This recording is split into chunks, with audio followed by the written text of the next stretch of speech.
afternoon. Can you hear me? Okay. Thank you very much for this opportunity to speak here about our conclusions and this study about the analysis of the thrombus composition after each pass. So I'm Rita Dominguez, and I'm a biomedical engineer. I work full-time for Neurovascular, the Neurovascular Division of Johnson & Johnson. And in Neurovascular, I belong to the NTI team that probably some of you have already heard, or because we have been in this meeting for a while. And the NTI team stands for Neuravi Thromboembolic Initiative. And it's basically a team within Neurovascular that is dedicated to understand everything that relates to stroke. And by that, I mean understand the core problems that are challenging right now, this field, then try to do our own research in order to be able to replicate the problem and these problems in a lab environment, and then do our own investigation in depth through our internal testing, internal research, or through collaborations that could help us understanding better this field and be able to provide new insights, new methodologies, and bring important and useful inputs, for instance, for the development of techniques and of solutions, as it was the case of EmboTrap, our stent retriever device. So the most part of the work that I will show here is produced by this team, the NTI team that is all over Europe, but mostly in Galway, Ireland, where is our neurotechnology center. And what is our motivation? Because we see that the recent studies show an improvement in the recanalization success. But there are still, in the recent studies, there are still 20% of cases that the recanalization fails, so no success is achieved. So we believe there is still a significant room for outcome improvement, and that's why it's so important to understand the problem, to try to come up with new solutions. So we really want to study the problem properly. In that line, I will show you 4 videos, in vitro videos, in this first of different types of clots with different techniques. So in this first video, in these first 2 videos, I will show you 2 different types of clots. In this one, 40% red blood cells rich clot, so a red blood cells rich clot, being retrieved with a normal stent retriever. And in this first one, we see, it's a typical red blood cells rich clot, so easy to dislodge, so nothing really important to note here. But the story is completely different when we are talking about a fibrin-rich clot. So much more mature, and you see it does not move in relation to the vessel walls. It actually rolls inside the device, offering much more difficult to the engage and to the retrieval. Another important aspect that we notice in our in vitro studies is the clots that are heterogeneous. So this clot here, it has a fibrin-rich tail and a red blood cells rich tail and a fibrin head. And when retrieved with a generic stent retriever, what we see is that the first part, so the red blood cells rich part, is engaged, but the fibrin part remains inside. And also, it's challenging when doing it with an aspiration catheter, in which, during the retrieval, actually there is a separation of the 2 parts. And what is nice to see here is that different techniques, still a lot of challenges ahead. And also, another thing that really interests us is this gap. Because, okay, there is an improvement, a recent improvement on recanalization success, but there is still a huge gap between recanalization success and good clinical outcomes, that at the end of the day is the most important thing. And what more and more studies show is that it's not only if the recanalization is achieved or not, but how. So, for instance, achieve a TK3, it's not the same as achieving a TK2B. Also, the timing when the recanalization is achieved plays an important role. So it's not the same thing achieve the recanalization in 1 pass or in 3 passes. Actually, lower the number of passes are associated with better clinical outcomes. This was also shown in our ARISE-2 study. This is our major clinical trial for testing the EmboTrap.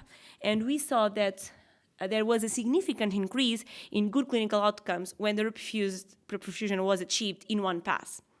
So that should be the goal, TK3 in one pass. And that's why we keep doing this work of better and better understanding and keeping understanding the different factors that affect the mechanical thrombectomy.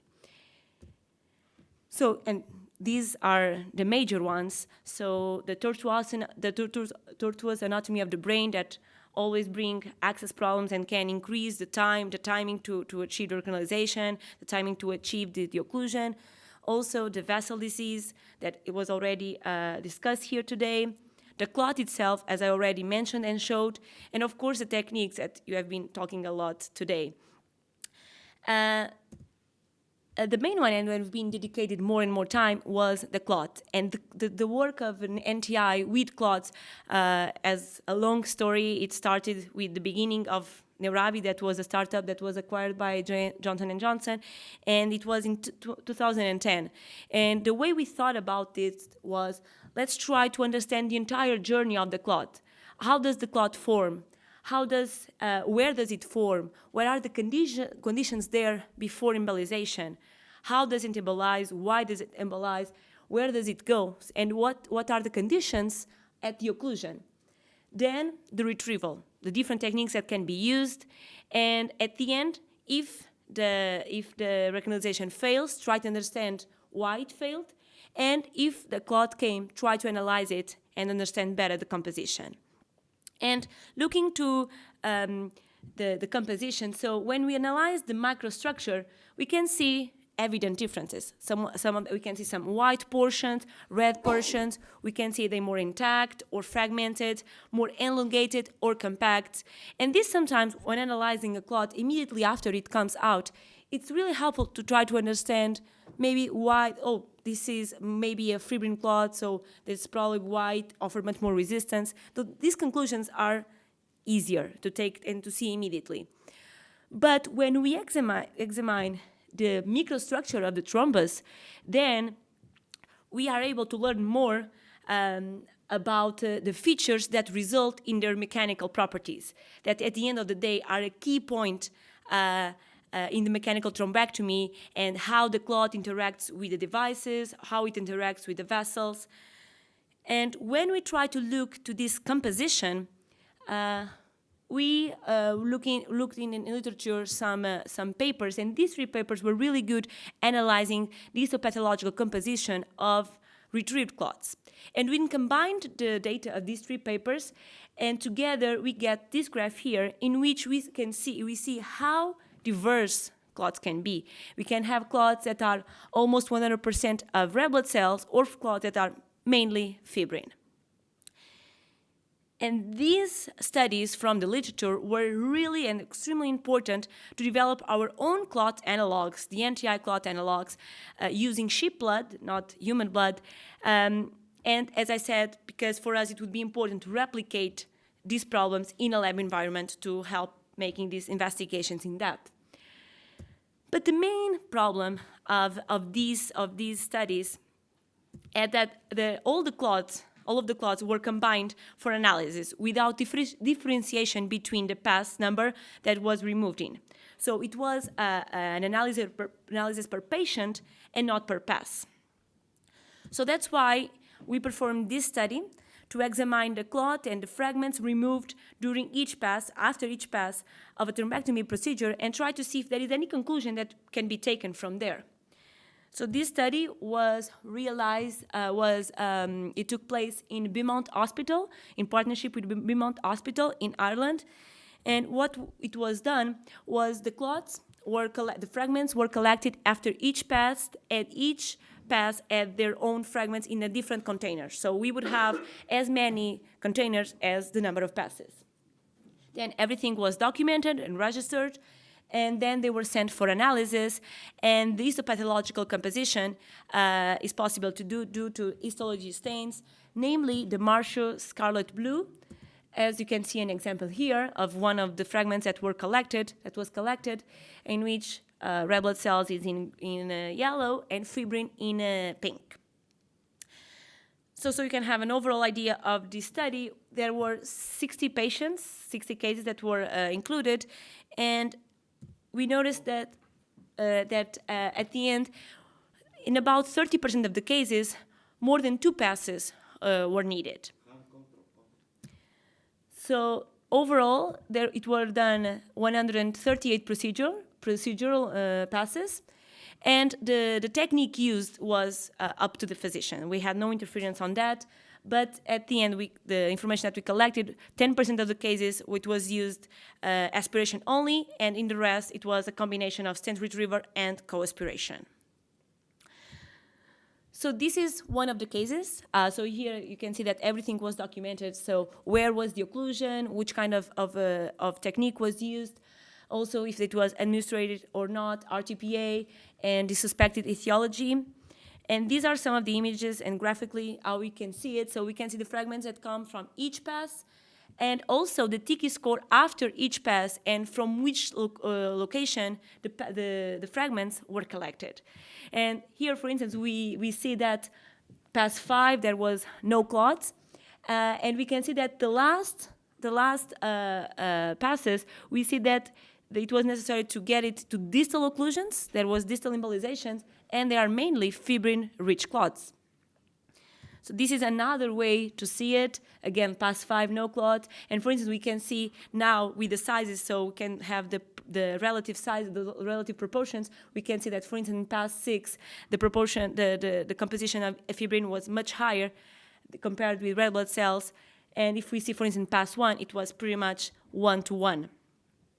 So this analysis was done for all passes. You can see there the case 4 that I just showed highlighted, but it was done for all passes. Here the results are normalized, but also we have it in this way in which we can see the relative sizes of the fragments collected. For instance, if we look to this case, here, we see that the fragment collected in the first pass was much smaller compared with this one collected in third pass, and also the cases in which no fragment was collected at all. Again, we noticed that as I said in the beginning, that in more than 30% of the cases, more than 2 passes were needed. And when we looked at when analyzing the composition by pass, we see that, so in the first 2 passes, the clots that were retrieved, in the cases that were retrieved in the first 2 passes, we see that the proportion of red blood cells and fibrin is pretty much 1-to-1. But that those clots that are retrieved in 3 or more passes, they tend to be much more fibrin-rich compared to the first one. So we see that now the proportions is 1-to-2. So this actually validates, and the in vitro models that I showed you in the beginning, in vitro simulations in which we saw that the fibrin-rich clots offered more resistance to the engagement. Also that those videos of the heterogeneous clots, and we see that actually, yeah, so the red blood cells, rich clots, they come first, and this in a clinical environment also is aligned with that. And I think this information can be really useful, for instance, to develop maybe new devices that are more intended to 3 passes, to use in a third pass, more dedicated to fibrin, because we see that after 3 passes, basically we can assume that the content that is inside is fibrin-rich clot, or also to adapt the technique.